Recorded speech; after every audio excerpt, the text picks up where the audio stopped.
Hello and welcome to Harmony Hall, a sacred space for all. As we gather in peace, we will grow in our beliefs and let our spirits breathe, as we gently explore the many faiths and religions that shape our spiritual world. Harmony Hall is a place of respect, reflection, and spiritual curiosity. Today around the campfire, we will discuss the sacred writings of the Corpus Hermeticum. Thank you for being here today, and for choosing Harmony Hall to help you on your spiritual walk to self-discovery. What is the Corpus Hermeticum? The Corpus Hermeticum is a collection of ancient spiritual texts, written in Greek, likely composed in Egypt around the 2nd and 3rd centuries AD. Presented as dialogues and as teachings delivered by Hermes Trismegistus, thrice greatest Hermes. Hermes, the Greek messenger god, identified with Thoth, Egyptian lord of wisdom and writing. The Corpus Hermeticum is made up of 17 different sacred texts. It is not a single continuous book. Distinct lessons on God, the universe, the human soul, and awakening. A practical path to spiritual awakening. A unique blend of Greek philosophy, Egyptian religion, and mystical insight. Revered for centuries, especially after Renaissance rediscovery. Central message: humanity carries a divine spark, capable of direct knowledge of God.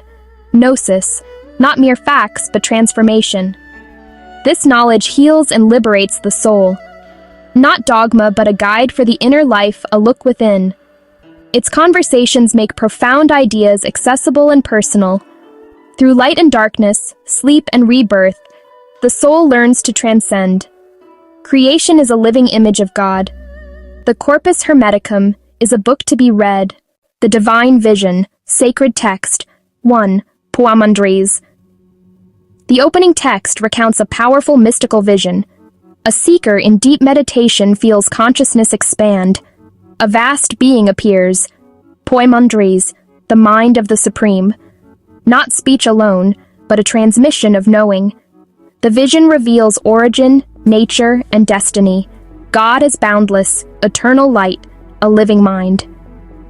Through the divine word arises the demiurge, who fashions the ordered cosmos.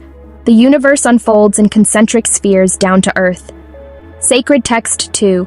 Creation is no evil. It mirrors divine thought and life. Elements, earth, water, air, and fire are separated and ordered. All bears intelligence, order, and purpose. Humanity holds a unique place in this order. The first human is image of mind, sharing its nature and desire to create. Descending the spheres, he loves his reflection in matter and binds himself to nature. Thus we are dual, a mortal body under fate and an immortal mind yearning for its source. The task: recognize your inner divinity. Salvation is gnosis, knowing your true self. Turn from bodily distractions that keep the soul asleep. Remembering origin, you rise, shedding attachments through the spheres. You are not merely mortal. You are a divine light in matter. Through knowledge, awaken and reunite with the infinite mind of God. The path of mind and spirit. Sacred Text 3. Asclepius. Hermes instructs Asclepius on God and the cosmos. All things move. The one source of motion is still, beyond name and form, yet present in all. Distinguish the sensible world of the senses from the intelligible, known only by mind. Look past surfaces to the unity behind all. Knowledge of God is a divine silence and tranquility of the senses. True worship is internal reverence and contemplation. Become still. Quiet the mind and the body's demands. Wisdom is purity and peace. Insight is inward, serene, focused awareness. Find wisdom by finding inner peace. Sacred Text 4. God filled a great cup, called the crater. With divine mind nous, they sent it to earth. The scripture says, "Baptize yourself in this cup. You who can will ascend to him who sent it." This is not water, but knowledge. To drink is to receive gnosis and be reborn. Ignore the call and remain bound to passions. Answer it and step toward freedom. Sacred Text 5. Philosophical ground and inner silence. God is not visible to the eyes. The divine cannot be seen the way we see physical objects. You cannot look at God the way you look at a tree, a person, or the sky. To see the divine, you must awaken the mind, not the senses. Turn inward.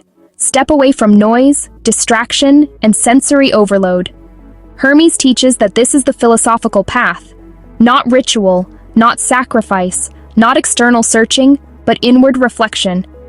Sacred Text 6. Goal and means. Rebirth through knowledge. Shift from outer senses to inner mind. Quiet, open, receive.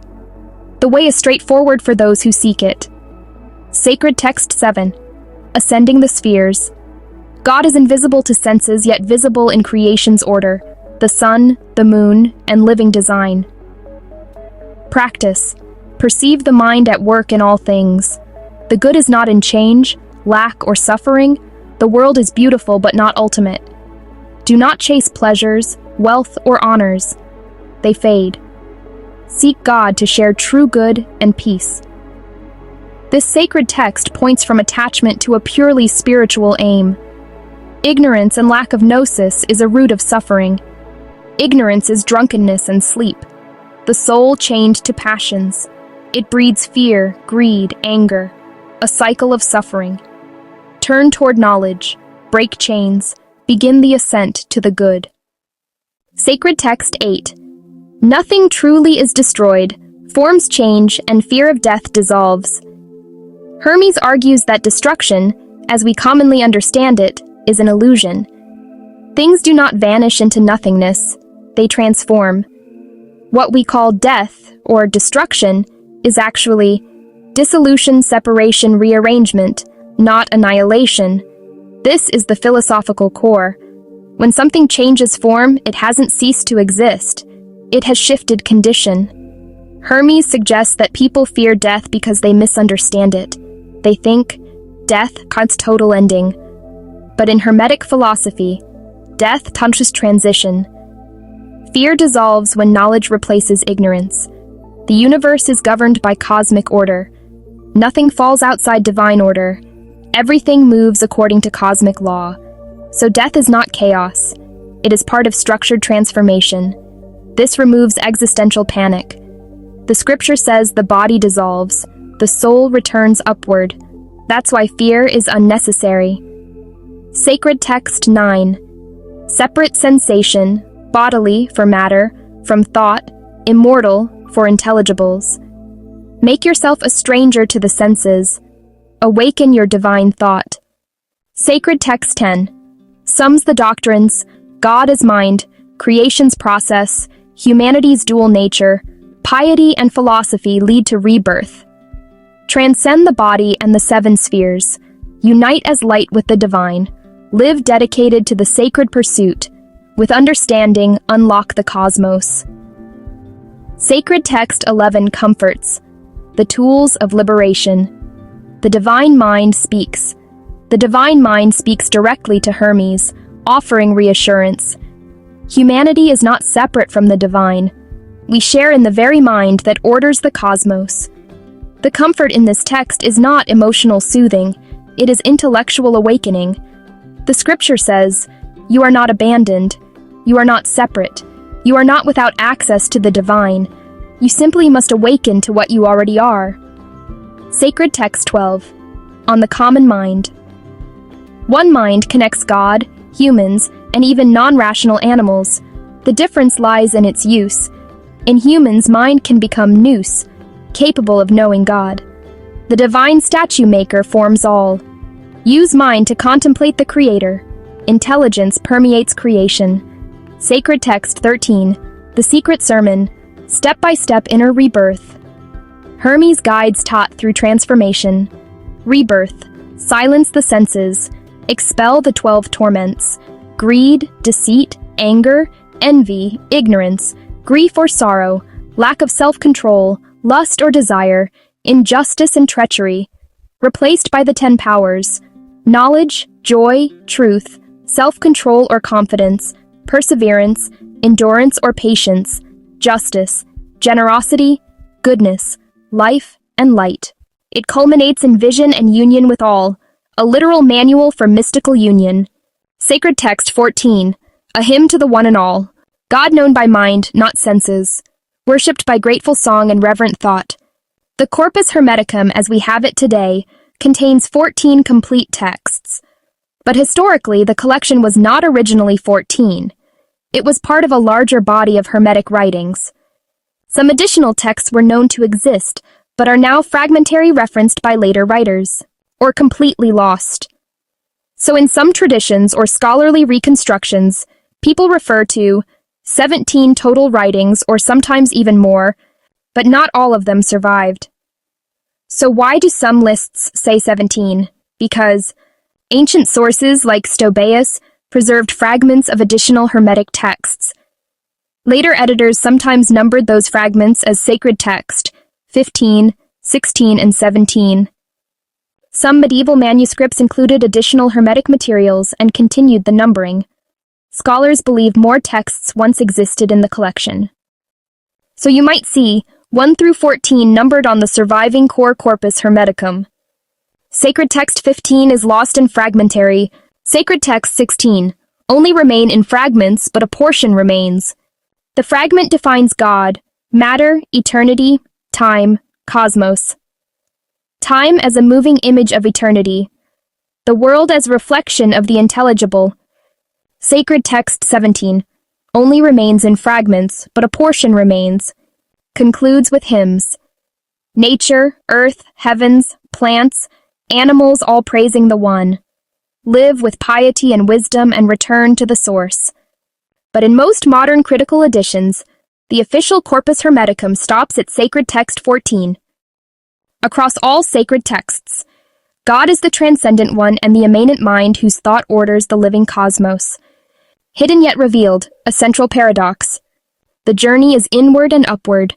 Purify, pass the spheres, shed planetary influences, unite in bliss. Light versus darkness, rebirth, and a cup or crater. From cosmic vision to ethics, definitions, and practices. The souls fall into matter and its return to the divine. The radical claims you are divine.